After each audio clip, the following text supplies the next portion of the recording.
Madam Web wasn't just a box office flop, it was dead on arrival. But criticizing a bad movie is easy. The more interesting question is, why did it fail? And more importantly, can it be saved? If we kept the same cast, the same budget, but changed the brain behind it, the script, could Madam Web have been a brilliant psychological thriller? There are only 3 ingredients to a masterpiece: the script, and the script. Hitchcock's words might sound like hyperbole, but history proves otherwise. We have seen hundreds of millions of dollars thrown out the window. Welcome back to Script Doc. I'm not here to be a film critic, I'm here as a surgeon. So, here are the 5 script flaws that contributed to its demise. 1. The lack of a multi-dimensional character. Audiences don't just want to watch a plot unfold. They want to watch a character experience that plot. Brings us to the concept of want versus need. A character always explicitly wants something: money, power, exoneration. But deep down, they need something else to become whole: forgiveness, love, truth.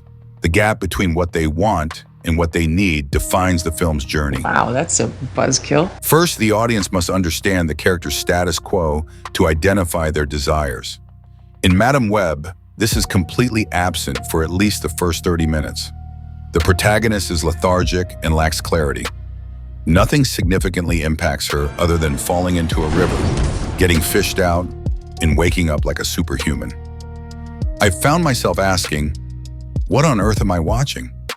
Cassie neither wants nor needs anything, quite literally. Consequently, throughout the entire film, Cassie lacks a meaningful character arc. Even her quest to uncover secrets about her past feels as simple and effortless as picking up mail from the front yard. Oh, Cassie. 2. Tight structure and pacing. Whether you are writing a 3-act, 4-act, or non-linear structure, the script must adhere to these essentials. The inciting incident. It must occur early and completely disrupt the character's status quo. Rising action. Conflicts must escalate. The obstacles must get progressively harder. The stick used to beat the character must get bigger, and the hole they fall into must get deeper. No superfluous scenes. Every single scene must achieve at least one of 2 goals: advance the plot or develop the character. If a scene fails to do either, cut it. In Madam Web, we witness a succession of scenes that fail to generate any narrative momentum. You can feel this viscerally when watching a 5 to 10 minute sequence, where the only lasting impression is boredom or unintentional. It takes place, so I'm giving us a 10-year range. So how do we fix it? 1. Cut the prologue. The curse first, the gift later. Imagine if the movie didn't start with the cliched Amazon sequence involving Cassie's mother and Ezekiel. Instead, we open directly in New York, in media res, with Cassie struggling in her daily life as a paramedic. She is haunted by a strange, undefined ability. It causes hallucinations and bizarre accidents, forcing her to isolate herself from friends and colleagues. She hates it. She craves connection, but fear drives her into solitude. This establishes the curse first, gift later principle. We see a human suffering from a condition, not a superhero enjoying a power. 2. Mystery and empathy. At this stage, the audience is in the dark, no exposition about spider gods.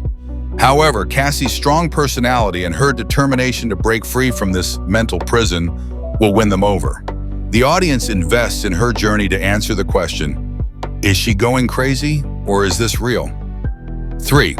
The collision course. It is her quest to solve the mystery of her own mind that puts her on a collision course with Ezekiel Sims, a brutal and seemingly invincible antagonist.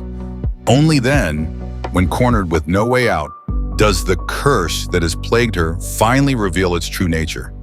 It transforms into the gift, becoming the only tool that allows her to survive impossible odds. 4. The bittersweet ending and the spiral narrative. A great film never concludes with a perfect victory. There must be a price to pay. The ending requires a sense of loss or sacrifice. Cassie returns to her starting point. Perhaps the same ambulance, the same apartment, but she is no longer the same person. She has shed the fearful, isolated skin she wore at the beginning. This is the essence of the spiral narrative. We travel a full circle and return to the familiar, but with a completely transformed consciousness and perspective. The loss she endures, whether it be her physical sight or her peace of mind, is the cost of her evolution. This leaves the audience with a mix of poignancy and admiration, rather than the hollowness felt in the original film. You have come back. Character reconstruction, Cassie Webb, ordinary yet extraordinary one. The outer shell, gritty and detached. Occupation, a veteran NY paramedic. She is highly competent and efficient, but perpetually looks sleep-deprived and exhausted. Attitude, she uses sarcasm and bluntness as a shield. She wears headphones constantly, not for music, but to drown out the world's noise and the strange echoes in her head. Isolation. She skips lunch with partners and avoids parties. Not because she hates people, but because she's afraid. Afraid of sudden migraines, afraid of sounding crazy, or afraid of getting attached to someone only to vividly envision their death. 2. The inner curse. Deja vu and guilt. The mechanism? Her power isn't magical sparkle. It manifests as debilitating migraines and intense deja vu. The bravery. Whenever the pain hits, signaling a disaster, instead of fleeing, she drives faster towards it. She pops painkillers like candy, her hands trembling, yet she holds the IV needle steady. Her extraordinariness lies here. She is terrified, yet she chooses to face the horror to save lives. 3. The hidden heart. Tenderness in the dark. While abrasive with the living, bosses, colleagues, she is incredibly gentle with the dying. Because she foresees the outcome, knowing who won't make it, she is the only one brave enough to hold their hand and tell a comforting lie, it's going to be okay, so they can pass in peace. This is the heavy burden of compassion that no one else sees. For example, instead of relying on lazy tropes like hiding a thank you painting, we thrust Cassie into a conflict with reality itself. 1. The clinic scene, the false hope. Cassie visits a reputable psychiatrist, desperate for answers. She describes her visions, the flashes of death, the loops, the deja vu. The doctor, representing cold, hard logic, dismisses the supernatural. She delivers a clinical diagnosis, severe PTSD induced by a first responder trauma. She prescribes heavy sedatives, antipsychotics, promising Cassie, this will shut off the noise. 2. The bad trip, visual storytelling. Cassie takes the pills, believing them to be the cure for her curse. However, instead of bringing peace, the chemicals clash violently with her awakening psychic abilities. This triggers a horrific bad trip, DMT-style sequence. The visuals, reality fractures. The web isn't a gift. It manifests as glowing, blood-red chains strangling her. She doesn't just see the future. She feels herself dying 100 times in a loop. The timeline collapses on itself, subtext. The drugs aren't suppressing the visions. They are removing her control over them. It creates a terrifying prison of the mind. 3. The punchline, character definition. Cassie snaps back to reality, drenched in sweat, gasping for air in the ambulance, or her apartment. Ben Parker looks at her with concern. She stares at the pill bottle. The object she thought was her salvation is actually poison to her nature. She tosses it aside. The realization hits her, and she delivers the line with dry, dark humor. Damn, that doc did try to kill me. Why this works? It creates an inciting incident for her internal arc. She realizes she cannot rely on doctors or science to fix this. She is on her own. This is far more compelling than a montage of her staring blankly at a wall. Construction, the investigation and the collision one. The quest for the cure, mystery phase. Motivation, after rejecting the doctor's meds, Cassie decides to investigate her own illness. She digs through the belongings of her mother, a researcher who died during childbirth. Psychometry, object reading. When Cassie touches her mother's old journal, a violent memory assaults her mind. No cheesy Amazon backdrop. Pure fear. She feels her mother's racing heart in her final moments. She hears a gunshot, and she sees a face, Ezekiel Sims. The reveal. Her mother didn't die from natural causes. She was murdered, and the killer is in New York. Goal shift, from curing herself to hunting her mother's killer. 2. The hunt. Cassie uses her erratic clairvoyance to track Ezekiel. She sees fragmented visions of the future. Ezekiel standing at Grand Central Station, unsheathing a weapon. She races to the station, believing he is waiting for her or an unknown target. She wants answers. 3. The collision, inciting event for the group. Setting, the crowded subway station. The setup. Cassie spots Ezekiel, but he isn't looking at her. His predatory gaze is locked onto 3 teenage girls, Julia, Maddie, Anya, scattered across the platform. The vision. Cassie sees 10 seconds into the future, Ezekiel lunging, ripping through the subway car ceiling, and slaughtering the girls. The choice. She doesn't know these girls, but she knows Ezekiel is a monster. She must choose. Stay hidden and safe, or intervene in the timeline to save strangers. The action. Cassie charges in. For the first time, she actively uses her power to alter the future. She grabs Anya, tackles Maddie, screams at Julia. This is the moment the curse becomes the gift. It is no longer a hallucination haunting her. It is the weapon she uses to cheat death. The weak antagonist. There is an immutable rule in screenwriting. A hero is only as great as the villain. The antagonist is not just a punching bag for the hero. They must generate pressure. They should be smarter, stronger, and always one step ahead. It is the antagonist's overwhelming power that forces the protagonist to transform and exceed their own limits to achieve victory. Rising action. In Madam Webb, Ezekiel Sims is a complete failure in villain construction. Cowardly motivation. His sole motivation is a fear of death stemming from a prophecy. A villain who acts out of fear, defensive, is never as menacing as one who acts out of ideology or ambition. Offensive. He comes across as pathetic rather than authoritative. Inconsistent competence. He possesses super strength, wall-crawling abilities, poison touch, and access to state-of-the-art NSA surveillance tech. Yet, absurdly, he struggles for the entire runtime to catch 3 teenage girls and an unarmed ambulance driver. Anticlimactic defeat. The final battle is neither a battle of wits nor a spectacle of strength. Instead, he is defeated by a billboard falling on his head. So how do we fix it? Villain reconstruction. Ezekiel Sims, the timeline surgeon 1. The Dark Mirror. Same goal, opposing methods. The common ground. Both Cassie and Ezekiel possess clairvoyance and believe in active intervention. They refuse to let destiny take its course. They both want to protect life. The contrast.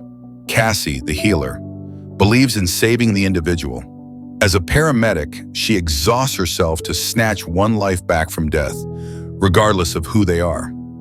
Her philosophy is micro and compassionate. Ezekiel, the amputator, believes in saving the collective. He views himself as a surgeon of the timeline. To save the body, the world, he must cut out the tumors, dangerous entities. His philosophy is macro and ruthless. The new motivation, the greater good ideology. Instead of fearing for his own life, Ezekiel foresees a future, e.g. 2035, where these 3 girls become uncontrollable spider women, causing the destruction of New York or mass casualties. He hunts them not out of malice, but out of duty. He sees it as preventative medicine. Key dialogue. I take no pleasure in killing these children, Cassie, but if I don't, the blood of thousands will be on my hands tomorrow. You choose 3 lives or 3 million. 3. The threat level, terrifying calmness. He doesn't cackle or scream. He kills with the demeanor of a surgeon performing a procedure, focused, precise, and devoid of unnecessary emotion. He is dangerous because he absolutely believes he is the hero. Cassie fights with survival instinct. Ezekiel fights with conviction. Subtext and character voice. Great screenwriting adheres to 2 golden rules of dialogue. Avoid on-the-nose dialogue. Characters should never explicitly state their thoughts or feelings unless in a state of extreme rage or insanity. Allow the audience to deduce this through action. Distinct voices. A mob boss should not sound identical to an elementary school teacher. Analysis of Madam Webb. The film fails miserable here because the writers clearly did not trust the audience's intelligence. The villain loves narration. Ezekiel Sims is a prime example of zero subtext. Future. In the future. He constantly mutters to himself or explains to his assistant his plans, his fears, and his poverty-stricken past in the most literal way possible. You have no idea of the torment and torture of dying over and over again. Instead of showing us he is haunted by death, the movie makes him say he is afraid of dying. Lack of identity. The three teenage girls, Julia, Maddie, Anya, despite having different backgrounds, share a completely monochromatic voice. They all speak in cliches, trying to sound cool or funny based on tired stereotypes, lacking any distinct depth or personality.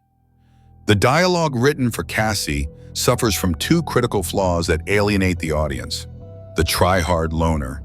The writers intended to portray Cassie as introverted and socially awkward. However, her lines fail to convey charm or internal conflict. Instead, they simply come off as rude. Example: during the baby shower scene, her dialogue while attempting to give a gift or interact with colleagues is so forced and awkward My mother actually died in childbirth. that it makes the character unlikable, rather than relatable. Robotic exposition. Cassie is frequently burdened with lines that serve purely to explain the plot, completely devoid of human emotion. Man is Ezekiel Sims. He was in the Amazon with my mom when she was researching spiders. This is a textbook example of zero subtext. It's a clunky info dump, cramming setting, relationships, timing, and events into a single unnatural sentence, something no real human being would ever say in casual conversation. Clumsy ADR, automated dialogue replacement. If you pay attention, there are numerous scenes where characters are facing away from the camera or shot from a distance, with dialogue hastily dubbed in to explain the plot, likely because the visual storytelling failed to do so. This kills any subtext, turning characters into exposition machines. So how do we fix it? Reconstructing powers and bonding. The web of trust, when the three girls, the fragments of Cassie. Instead of background props, they represent what Cassie has lost. Julia represents intellect and anxiety. She is Cassie in her youth, smart but terrified of the world. Cassie must teach her courage. Maddie represents rebellion and freedom, attributes a Cassie has suppressed. Cassie must learn from her how to break the rules. Anya represents heart and warmth. She is emotional, contrasting with Cassie's cold shell. Cassie needs her to relearn how to love. The dynamic. Protecting these girls is effectively Cassie healing her own inner child. 2. The action mechanic. Blind faith initial phase. They disobey Cassie and doubt her sanity, leading to near-death accidents. Turning point. In a life-or-death scenario, escaping a burning building, heavy smoke blinds everyone. Only Cassie can see. The action. The girls must hold hands, close their eyes, and move solely based on Cassie's commands. 2 steps left, duck, jump now. Their survival depends 100% on absolute obedience to the voice in their heads. 3. Key scene, the blind seer midpoint. Climax. During their first direct confrontation, Ezekiel realizes Cassie's eyes are her weapon. He uses a toxin or physical attack to destroy her corneas. The low point. Cassie is plunged into darkness. She panics, believing she is now invalid. Ezekiel mocks her and leaves, thinking she is neutralized. The awakening. In that absolute darkness, her perception shifts. She is no longer distracted by physical light. Visuals. The screen goes pitch black. Then vibrations begin to manifest. She sees Anya's heartbeat, sees Maddie's footsteps, and sees the building's structure through glowing threads of the web. The message. She doesn't need eyes to see. She is the web. 5. Theme and core message. If structure is the skeleton and characters are the flesh and blood, then theme is the soul of the screenplay. Why does this movie exist? A great script doesn't just recount a series of events. It argues a point about the human condition. Love, sacrifice, greed, or destiny. Unity, every element, from dialogue and action to the resolution, must serve this central theme. If the theme is power comes with responsibility, a character cannot act selfishly and still be glorified at the end. Why is Madame Web hollow? The film fails completely to convey a coherent message. Contradictory themes. The movie attempts to explore taking control of your destiny, yet every plot point feels dictated by preordained fate. Cassie becomes a superhero not because she attains a profound realization, but simply because the script requires her to fight a bad guy. The thematic conflict beginning. Isolation. Cassie believes the only way to survive and avoid pain is to sever connections. She wears headphones, rejects friendship, and works alone. She views isolation as her armor. The villain, Severance. Ezekiel represents excision. He believes that to save the world, risky elements must be removed. He cuts the threads of the future. The climax, the awakening. Cassie realizes her power isn't just foreseeing the future to escape it alone. Her power is connection.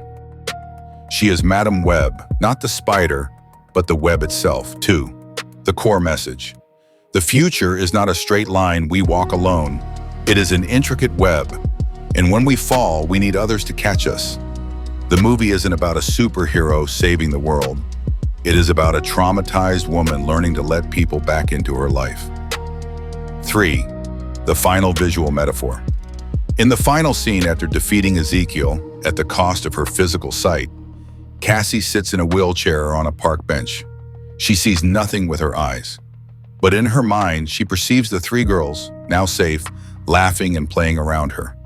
They shine brilliantly in her mind's eye, connected to her by glowing, warm strands of light. She is no longer alone in the dark.